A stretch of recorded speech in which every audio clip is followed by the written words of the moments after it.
और इसी पर ज्यादा जानकारी देंगे हमारे संवाददाता अमन हमारे साथ जुड़ गए हैं। अमन, देखिए चुनाव बेहद नजदीक है, लगातार महागठबंधन कोशिश कर रहा है, लेकिन इसी बीच आज जिस तरह से ज्वाइनिंग हुई है बीजेपी में अजय आलोक की, कहीं ना कहीं आगामी चुनाव में इसका क्या प्रभाव पड़ता नजर आएगा?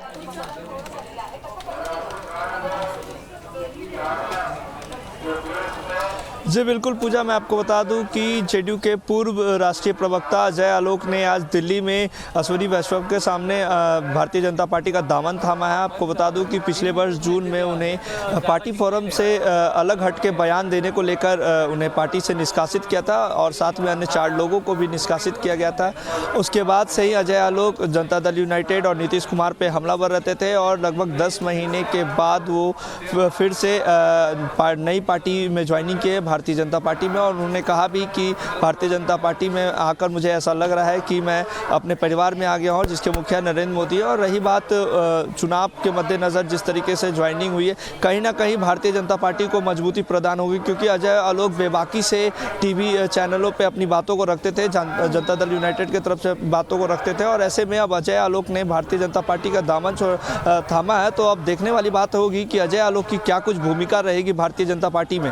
लेकिन अभी अजय आलोक ने दिल्ली के हेडक्वार्टर, जो भाजपा का दिल्ली हेडक्वार्टर में कार्यालय, वहां पे उन्होंने भारतीय जनता पार्टी में अपनी सदस्यता ली है और रेल मंत्री अश्विनी वैष्णव ने उन्हें सदस्यता ग्रहण कराई है। पूजा बिल्कुल अमन, देखिए ये भी कहा जा रहा था, अभी हाल ही में आपको याद होगा कि जेडीयू के तमाम ऐसे नेता हैं जो बीजेपी के संपर्क में हैं और धीरे धीरे अब वो जो कार्ड है वो खुलने लगे हैं। लेकिन आपसे जानना चाहूंगी, देखिए एक समय था जब अजय आलोक बेहद करीबी थे नीतीश कुमार के, और अब क्योंकि उन्हें पहले ही निष्कासित कर दिया गया था, लेकिन रणनीतियां पार्टी के आधार पर काम करती हैं, तमाम जानकारी आपको हो जाती है जब आप किसी पार्टी के साथ रहते हैं।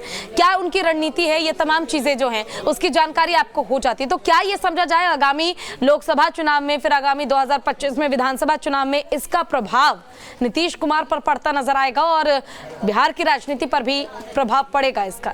और अगर पड़ेगा तो नेगेटिव इंपैक्ट तो हो सकता है क्या?